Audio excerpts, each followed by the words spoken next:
अध्यक्ष महाराज, आपण बदल केले। आज मंत्रालयात गेल्यावर पाट्यांचा साईज 2-2, 4-4 फुटाचा झाला, कारण आता आपण आईचं वडिलाचं नाव लिहितो। आणि म्हणून माझ्या मनात विचार आला की आपण इतके निर्णय करतो आहे, म्हणून मी एक विधेयक दिलं की महाराष्ट्र राज्यातील कर्मचाऱ्यांची त्यांच्या मात्यापित्याप्रती जबाबदारी, उत्तरदायित्व तसेच देखभाल या संबंधीच्या मानकाबाबत तरतूद करण्यासाठी विधेयक 2025 मी डिसेंबरमध्ये इंट्रोडक्शन केलं। अध्यक्ष महाराज, मला आता जेव्हा चर्चेला हे बिल घ्यायचं आहे तेव्हा अध्यक्ष महाराज बॅलेटमधून हे बिल गायब होतं। मी प्रश्न केला की माझं बिल गायब का आहे, तर राज्यपाल महोदयांना इंग्रजीमध्ये या बिलाची प्रत दिली नाही म्हणून बॅलेटमध्ये हे बिल येऊ शकत नाही।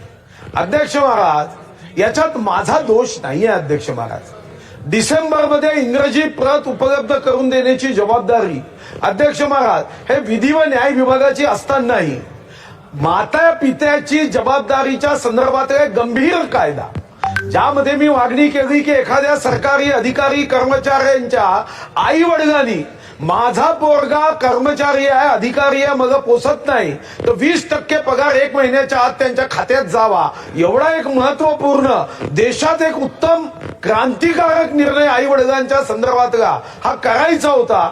आणि अध्यक्ष महाराज, या संदर्भामध्ये असा वेळ काढूपणा अध्यक्ष महाराज की डिसेंबर पासून इंग्रजी प्रत केली नाही, हा माझा दोष नाही। आणि मी इंग्रजीमध्ये प्रत करणार नाही हा माझा निर्णय आहे, मी मराठीतच करेन।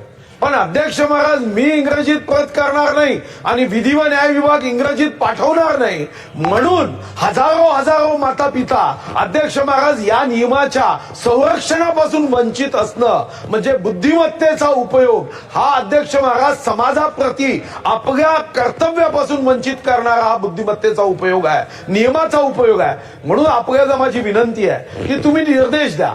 इंग्रजी कॉपी राज्यपालांनी एकतर जसं अधिकाऱ्यांनी मराठी शिकून घेतलं पाहिजे तसं राज्यपालांनी मराठी शिकून घेतलं पाहिजे। बरं, ते मराठी शिकून घेत नसतील तर कमीत कमी त्यांच्या अधिकाऱ्यांनी इंग्रजी ट्रान्सलेट करून दिलं पाहिजे। त्यांचं आई वडिलांच्या संदर्भातलं जे कर्तव्य आहे तेच कर्तव्य आम्हाला आणि अधिकाऱ्यांच्या संदर्भातही आहे। आणि म्हणून माझी विनंती आहे की यापुढे इंग्रजी प्रतीचा आग्रह हा करता कामा नये। आणि आपण जर या ठिकाणी निर्देश देत असाल तर काल बॅलेटमध्ये टाकलं नाही, मग उद्या हे बिल घ्यावं एवढी विनंती आहे।